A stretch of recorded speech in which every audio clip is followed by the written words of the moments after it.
good afternoon. Thanks for tuning in to This Is Now. We want to begin with some breaking news. Moments ago, Maui police released an updated list of names of those missing or still unaccounted for following the deadly wildfires. Now, this current list features 22 names, and that's down from 31 last week. The full list can be viewed at mauipolice.com. We've also included a link on our website. If you believe someone is still unaccounted for and is not included on the list, you're urged to contact the Maui Police Department. Also, DNA samples are still being collected to assist with the identification process. Now, this comes as the Maui wildfire response is ongoing, and in fact, today is the first day that Lahaina residents can acquire a pass for re-entry into the burn zone. It is a critical step in the recovery. Now, the county is allowing access in phases. This is a map of the first section being opened up, Zone 1C on Kaniau Road, which is on the north end of the impacted area. Residents must first acquire a pass. Distribution starts today and goes through the weekend. Then re-entry begins Monday morning. Maui's Emergency Management Director says this is an important opportunity for property assessment and for victims to process the tragedy.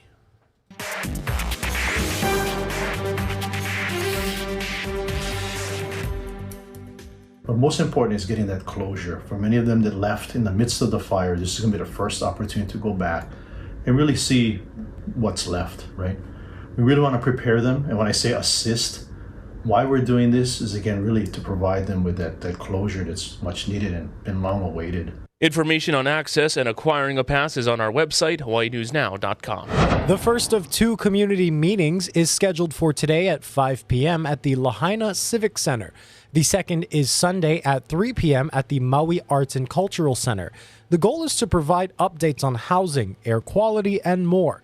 Those meetings will also be live streamed on the County of Maui Facebook and Instagram pages, and also on Akaku Maui Community Media Channel 53. Meanwhile, the county's emergency management agency has asked Hawaiian Electric to begin repairs inside the Lahaina burn zone. HECO will be replacing electrical equipment and poles that were damaged by the fires and high winds. Since August 25th, crews have restored power to more than 95% of customers who lost electricity in West Maui and upcountry. Well, thousands of people have been waiting for the chance to see firsthand what they lost. Chelsea Davis has more on a family anxious to return. Well, Maui County officials are getting ready to start issuing those passes to residents first thing tomorrow morning. One Lahaina resident I spoke with says he and his family are ready to return. This is all that's left of Michael Vieira's childhood home off Kaniau Road and A'a Street in Lahaina. They've lived in their white Willie house since 1974. They're one of the first houses to be built over there. We used to have pictures of all the dirt, and then they're like one of the only houses, but I mean, we lost that in the fire. Micah is a 2001 Lahaina Luna High School graduate.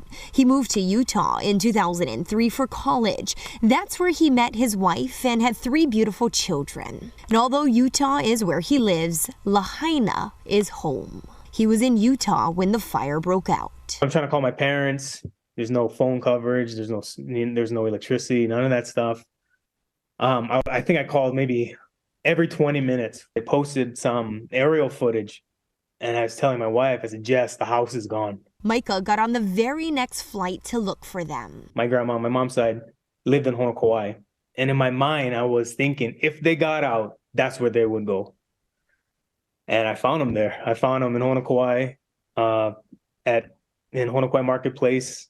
And I mean, the feeling, that they're okay was amazing. Micah's family not only lost their home, their vehicles, and all their belongings, but his mom lost her 3 businesses on Front Street. Mom's store is Leola's of Hawaii. She opened the first one in 1969, 872 Front Street. And then she opened another store where the Maui Built store used to be. And then she had a store at the Pioneer Inn. Even though photos show there's not much left of their home, they're hoping to find some life and healing. For over 40 years, we had these plumeria trees that went around our house. And every day my dad would pick plumeria flowers and make lace to sell at Mom's store. So one thing we really want to do is we're hoping is if any of those trees survived, if we can cut off a branch and, replant it for when we build the house. For him and his family, they're not going back to say goodbye. We're for sure going to rebuild. We're not leaving. It's a hui ho. Micah says there is a fundraising marathon in Utah this Saturday, and it's to benefit him and his family. But Micah tells me that he and his family have decided to donate 100% of the proceeds to other Lahaina families who he says need it more than they do. And we'll be posting all those details on HawaiiNewsNow.com if you would like to help. Chelsea Davis, Hawaii News Now. Today is the deadline to apply for payments from the People's Fund of Maui. The benefit, launched by Oprah Winfrey and Dwayne "The Rock" Johnson, aims to provide $1,200 a month to Lahaina and upcountry residents displaced by the disaster. Organizers tell us 2,000 survivors have received their payments and thousands more are currently being processed. Head to peoplesfundofmaui.org to apply. And more than just free hotel rooms, government agencies and charities have millions of dollars still available for Maui fire victims. For starters, families can now get more help buying food and paying their bills. Our Jolani Martinez breaks it all down. 16,000 people have registered with FEMA, and many are getting housing assistance. But the state is also trying to help families with food and other resources. Immediately after the fires, Department of Human Services got a statewide waiver allowing SNAP to be used in restaurants through October 14th. This is important because we have many families without kitchens, and they may lack the ability to cook and prepare their own food for their families. Disaster SNAP, or DSNAP, was launched Monday for households who don't receive food stamps. Depending on household size and income, families are eligible for up to $3,000 a month. The governor says the state plans to put about $100 million aside to help thousands of impacted families through their Temporary Assistance for Needy Families program.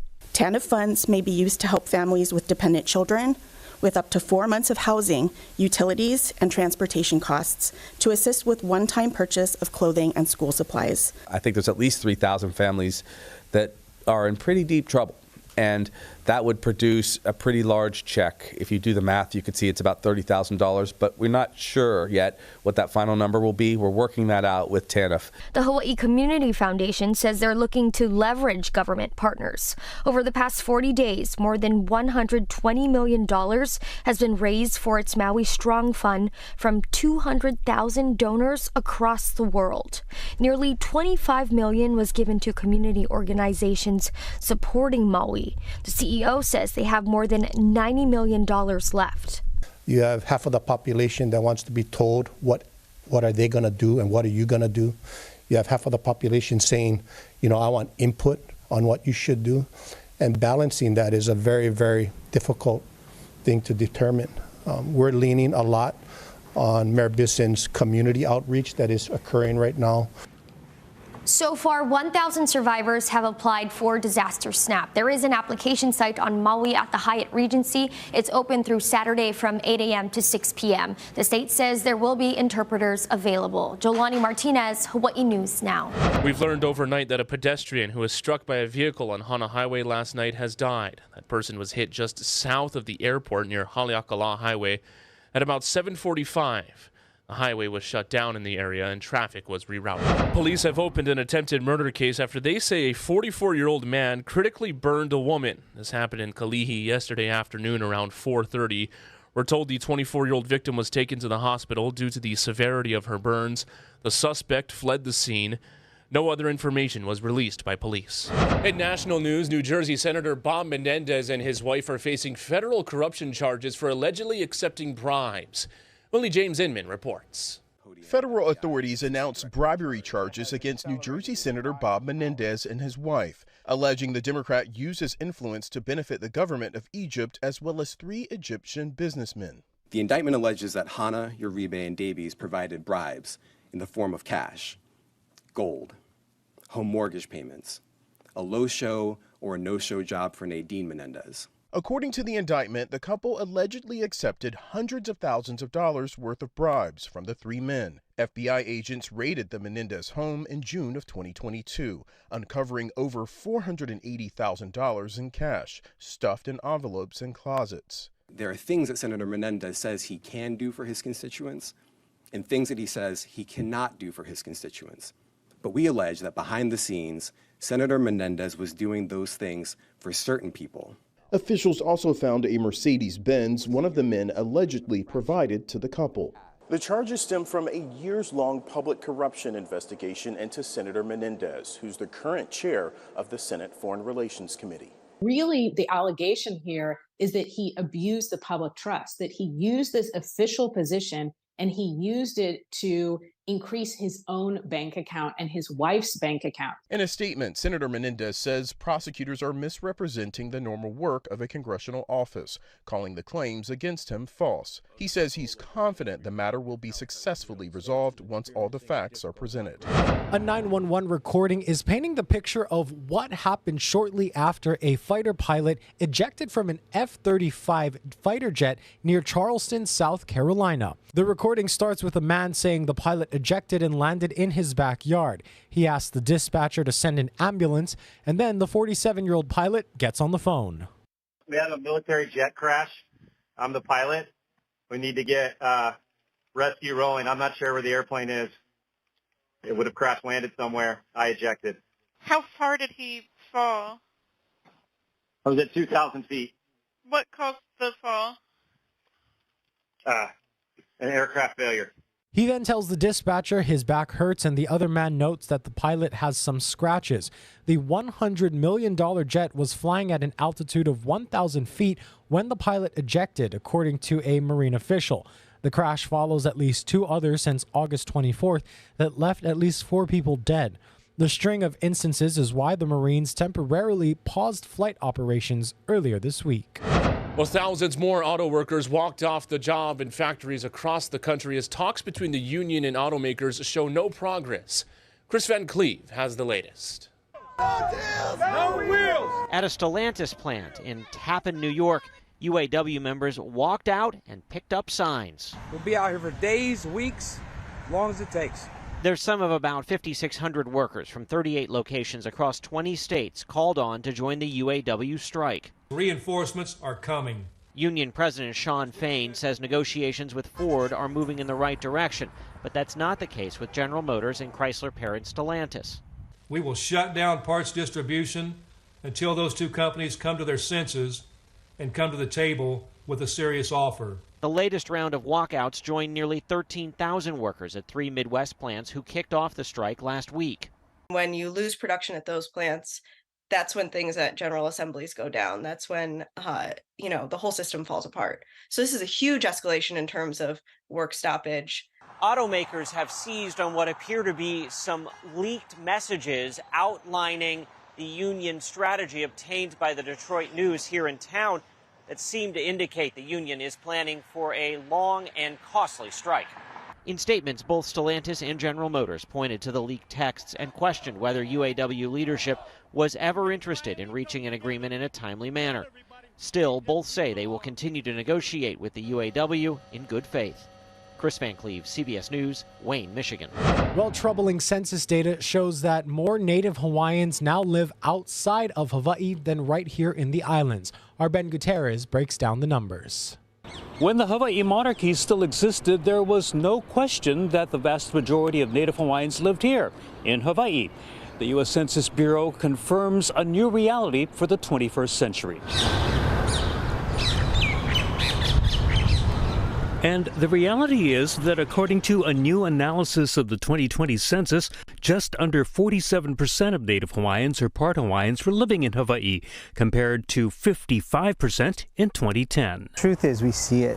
We see our people moving. We hear about it. This is our family. This is our neighbors. This is our friends. So we felt this trajectory coming a long time ago. That's why the Council for Native Hawaiian Advancement held its annual convention in Las Vegas this summer, the first time it had ever been held outside Hawaii. While we had our convention in Vegas, we got to hear firsthand the stories about how they want to come home. They want to be a part. They want to raise their kids here. This is their home. But the opportunities to support that life is just not available. And it's a dilemma that affects more than just Native Hawaiians. Many others are also moving away. It's unique for many local families who are seeing their kids and their grandkids be forced to move out of their home because they simply cannot afford it. On a county-by-county basis, the Census Bureau says Honolulu still has the highest concentration of those who identify as full or part Native Hawaiian, followed by Hawaii and Maui counties. Clark County, where Las Vegas is located, was next, followed by San Diego County. Kauai County didn't even make the top 10. Local Hawaiian community leaders worry about a loss of Hawaiian identity. We have to make sure that we're providing cultural opportunities for our Native Hawaiians who are living on the continent to ensure that their identity as Kanaka, their identity as a people, isn't lost. And they want to work on getting them back to the homeland. We want them to be here. We want them to be a part of the future of Hawaii. Ben Gutierrez, Hawaii News Now. Thank you very much, Ben. Let's give you a look outside right now. Gorgeous conditions on this Aloha Friday. So what will the weekend have in store? Guy, we'll have your full forecast after the break.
How's it on this Aloha Friday? Still very quiet here in the Central Pacific with a fair share of wind and Malka showers, though.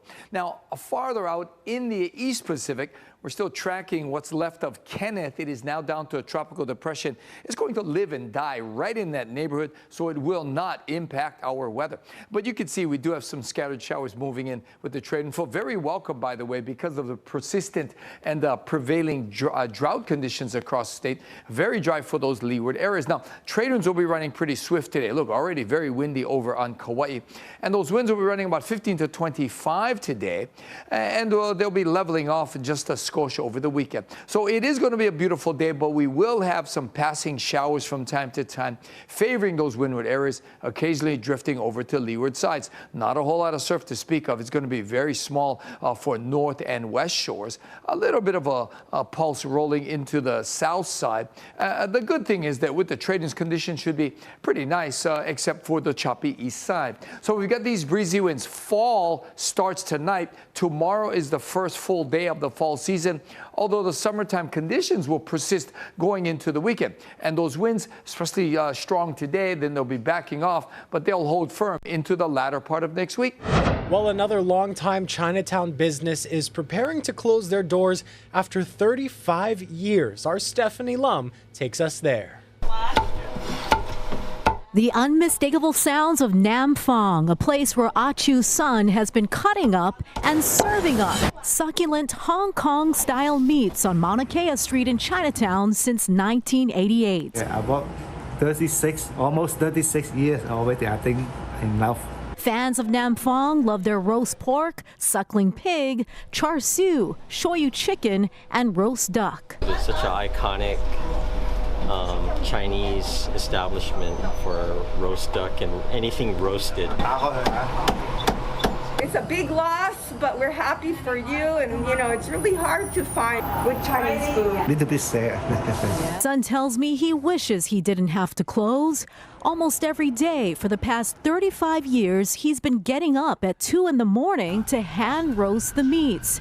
It was a recipe for success, but he missed out on a lot of family time. He's waiting for enjoy like New Year and Christmas time with the kids and stuff, which he missed it for 30-something years.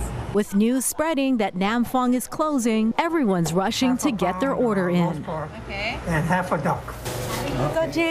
All right, this right here brings back a whole lot of memories. When I was little, I would come here with my popo, my grandma, and they would always cut off a piece of char siu and give it to the kids so that we could have a sample. Still so good. Son will do one final chop this Sunday, which is also his 64th birthday, and he'll be getting the best gift ever. What's up? He's never taken a trip longer than 10 days, so he wants to try have a big long trip.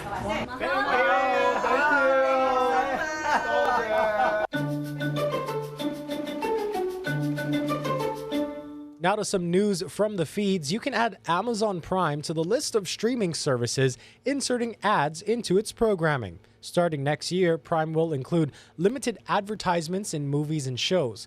Amazon's change brings it in line with its rivals like Netflix and Max, adding ad-supported tiers as companies search for additional revenue.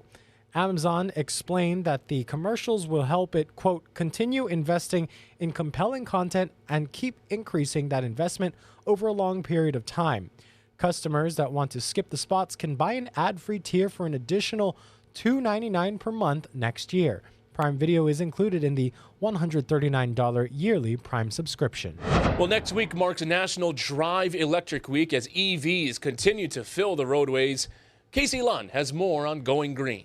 Aloha from the Pearl City Walmart. We have some fancy charging stations behind us here. We'll talk about charging stations in just a moment. We'll focus first on Drive Electric Week Hawaii, also really a national week. I want to get right to Nanette Vinton. She is on the board for Hawaii Electric Vehicle Association. Tell us a little bit about what this week is all about, starting today, right? Yeah, so Drive Electric Week starts today and it runs through October 1st. And it's basically a nationwide celebration to bring awareness to the many benefits of EVs. I think most of us are aware of some of those benefits, but talk to us just a little bit about some of the things as somebody that drives an electric vehicle yourself that you enjoy when you made this switch. You're obviously here to sell folks on it. Why should people maybe adopt an electric vehicle?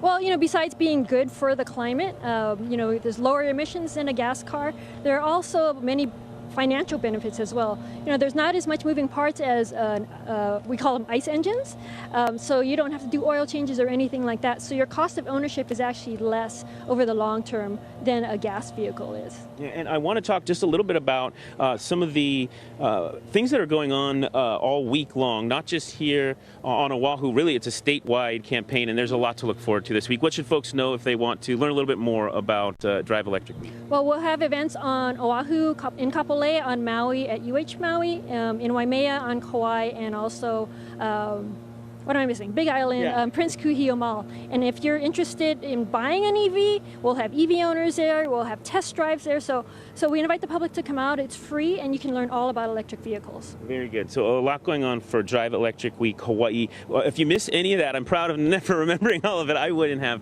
We have it, of course, online at hawaiinewsnow.com. You can learn everything there is to know about this week. And then it'll also connect you with resources, like Nanette said, if you want to make the switch to an electric vehicle. Reporting in Pearl City, I'm Casey Lund. We'll send things back to you for now. Well, thank you so much, Casey. Mark, do you drive an electric vehicle? I do not, but I'm looking at that F-150 Lightning right there, and I'm liking what I'm seeing. Yes, got to keep electricity in mind. Yesterday, we told you about a giant kalo that was grown on Hawaii Island. Yep. Well, today, because it's fall, take a look at this. A giant pumpkin. Now, farmers there in Wisconsin are getting ready for the annual ginormous pumpkin festival, and this monster pumpkin is upwards of 1,000 pounds here. The farmer who grows this says it can gain up to 25 pounds of weight in a single day. Yikes. But it's not easy. The ginormous pumpkin festival is set for Saturday.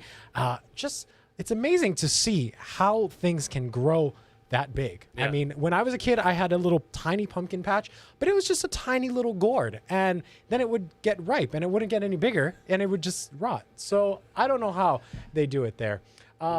Gorgeous to see. Happy fall, everyone. That's how you carve your way into the season. Yeah, most definitely. We're going to end today with a live look out over Hilo Bay. Have a great weekend. Thanks for watching, everyone.